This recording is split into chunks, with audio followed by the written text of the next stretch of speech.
Aren't these dishes looking tempting?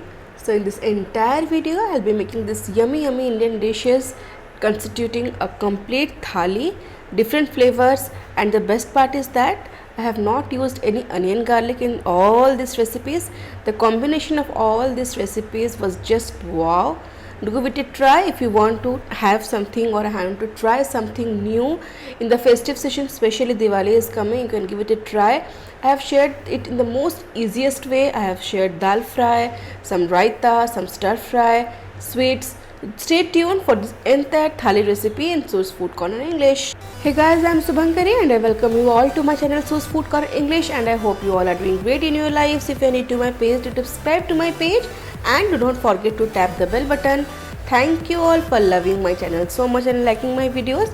Let's begin with this yummy recipes. First on my menu is Chana Dal Fry, a classic lentil dish. So here I have taken Bengal Gram or Chana Dal and I have soaked it for around 2 hours. Soaking this dal will ensure even cooking. To prepare this dal, I have taken a pressure cooker. I have added 3 tablespoons of ghee or clarified butter. To it I have added some dried red chilies, cumin seeds half a teaspoon, mustard seeds 1/4 teaspoon, basic tempering.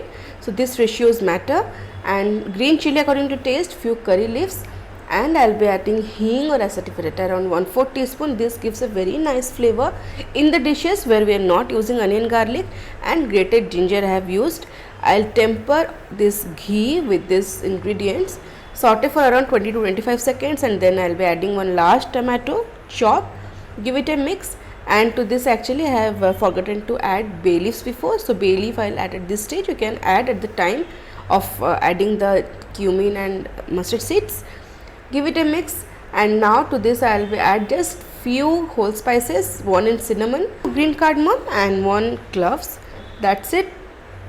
Just nicely saute this for around 20 to 30 seconds, and then I'll add the soaked dal or lentil. Turmeric powder half a teaspoon goes in, red chilli powder half a teaspoon goes in. You can increase the amount of red chilli powder according to your taste. And salt I'll be adding around 1 tablespoon I have added. Again it depends upon your taste, and 2 cups of water goes in at this stage because the dal is already soaked. So for me this consistency is perfect. Give it a mix, and now I'll cover the lid and I'll just cook it in high flame till 1 whistle, and when 1 whistles come I'll reduce the flame and then cook it for 2 more whistles. Here comes the first whistle, then I'll reduce and cook it for 2 more whistles in low flame and wait till the gas naturally resets. And once it's done, I'll open this cooker. You can see I have switched on the flame again on medium flame. Now we need to simmer this dal for around 10 to 12 minutes on medium flame so that the dal is nicely mixed and the consistency is perfect. So after 10 to 12 minutes it's looking perfect to me. You can see it has thickened. I have added some green chopped coriander leaves. That's it. The consistency is just perfect because when gradually it will cool down it will thicken more. The trick is that the lentil should be visible. Then you can switch off the flame. It's done. My next dish is potatoes and peanuts fry. It's a quite quick and yummy dish. Here I have taken potatoes 300 gram with the peels. Wash it thoroughly, and then I have cut it into small pieces in this way, and then in a pan I will heat 4 tablespoons of oil, and to it I will be adding peanuts half a cup. Oil should be heated in medium flame, and I need to roast these peanuts in medium flame for around 6 to 7 minutes till this peanut starts to crackle. You can see they will change color, and after 6 to 7 minutes on medium flame they will slightly crack up. You can see here. That's it, because when it cools down there is a post cooking that goes on in this peanut. So now I'll remove from heat, and in the same oil I'll be adding 1/4 teaspoon of mustard seeds, cumin seeds again 1/4 teaspoon, small amount of the spices, dry red chilli, green chilli according to your taste you can add, and few curry leaves that I've shredded. This gives a very nice texture when we shred the curry leaves and add. Saute for 20 to 30 seconds, and to this I'll now add the potatoes that I have drained out from water. In high flame I'll be adding some salt and saute in high flame for 2 to 3 minutes, just 2 to 3 minutes in high flame. And now I'll reduce the flame to lowest, cover it and let it cook for more 4 to 5 minutes. So initially in high flame we saute it for 2 to 3 minutes, and then in low flame I'll cook for around 4 to 5 minutes. After 4 to 5 minutes in low flame, I'll just remove the cover, give it a mix. You can see potatoes are almost 40 to 50% done. Nicely give it a mix, and then I'll again cover it and let it cook on low flame more for around 2 to 3 minutes more. And meanwhile these potatoes will be 80% done. You can see here. Now it's time to give the nice roasted color. For that I increase the flame, and in high flame I'll start roasting these potatoes for around 2 to 3 minutes till the outer layer gets a nice crispy color.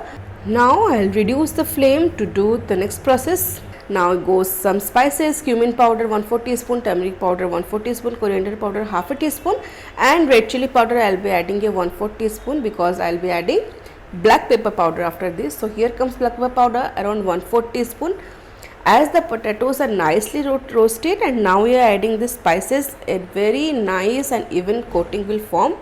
Peanuts goes in at this stage. Every ingredient has its own role in this recipe. And after mixing, you can see how tempting it's looking. These potatoes have turned out to be super crispy. You can see this is the result. Without spatula also, this slides so nicely in the pan. It's done. Quick and easy potato recipe with lots and lots of flavors. My third recipe for the thali is instant caramel ghee. It's one of my favorites. So for this dessert I have taken here short grain fragrance rice. I have taken a Govindbhog rice. You can also use the regular basmati rice, but this rice has a very nice smell which I love. So here I will wash this rice 2 to 3 times, nicely drain out the water, and then I will soak it in water for around 30 minutes. And after soaking in water for 30 minutes I will strain it and then grind it with around 1 cup of milk. Initially I add 2 to 3 tablespoons of milk, grind it, and then I will add the remaining milk from 1 cup to make a slurry. That's it. And that 1 cup milk I have taken from this 1 liter of milk.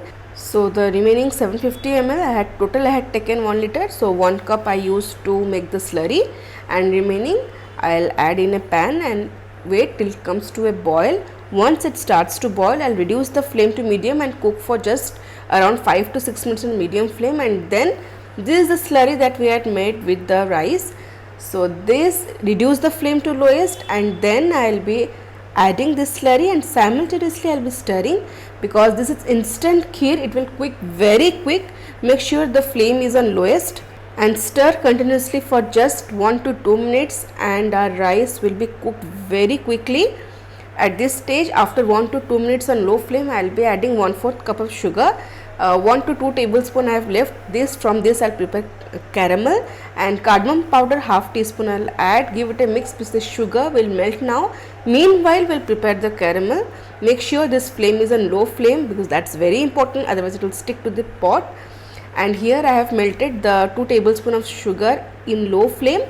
And here is a special twist. I'll add powder of 3 cloves. This gives a immense flavor. Do try this secret recipe of Swiss Food Corner English. You will love the flavors. Give it a mix and make sure this caramel is not overcooked. It should be perfectly caramelized. And adding this clove powder will just provide the perfect zing. And now once done, this has been simmering on low flame, and it took me around 3 to 4 minutes to prepare the caramel, and this goes now on this top. And you can see what is the consistency, the color, the smell was just awesome. Give it a mix. Stir continuously on low flame till this caramel streaks, they nicely dissolve in our kheer and it gets a beautiful color. And I'll add some because there was some left out caramel, so this also goes in. I don't prefer to waste any of my beautiful ingredients. You can see. So here it's done. Stir it for more 1 to 2 minutes on low flame. That's it. Switch off the flame. We don't want this kheer to thicken too much. This should be the consistency because once it cools down, it will gradually thicken. Kheer is done, and next on my menu is dry fruits pulao. That too will prepare in a pressure cooker. Again I have used short grain fragrance rice. That's the Govindbhog rice. 1 cup here I have used.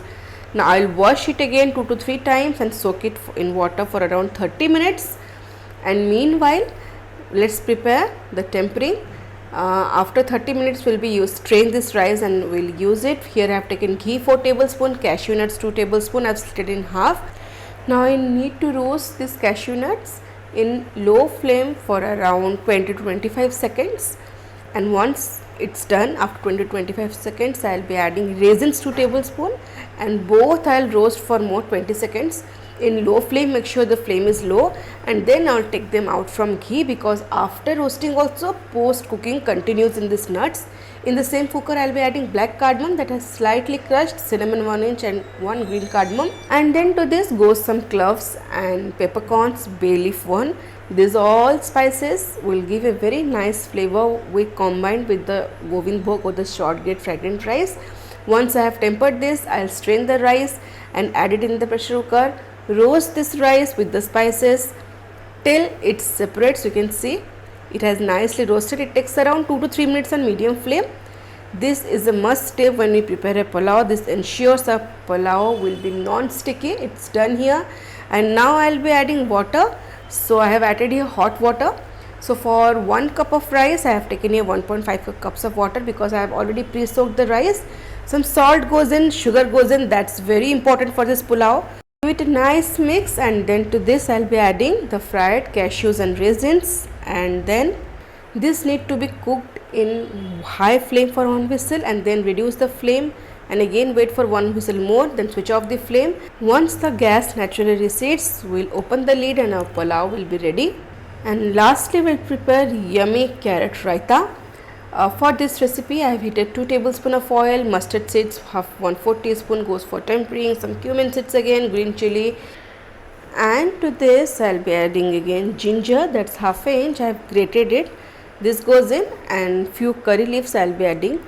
I have cut it into small pieces.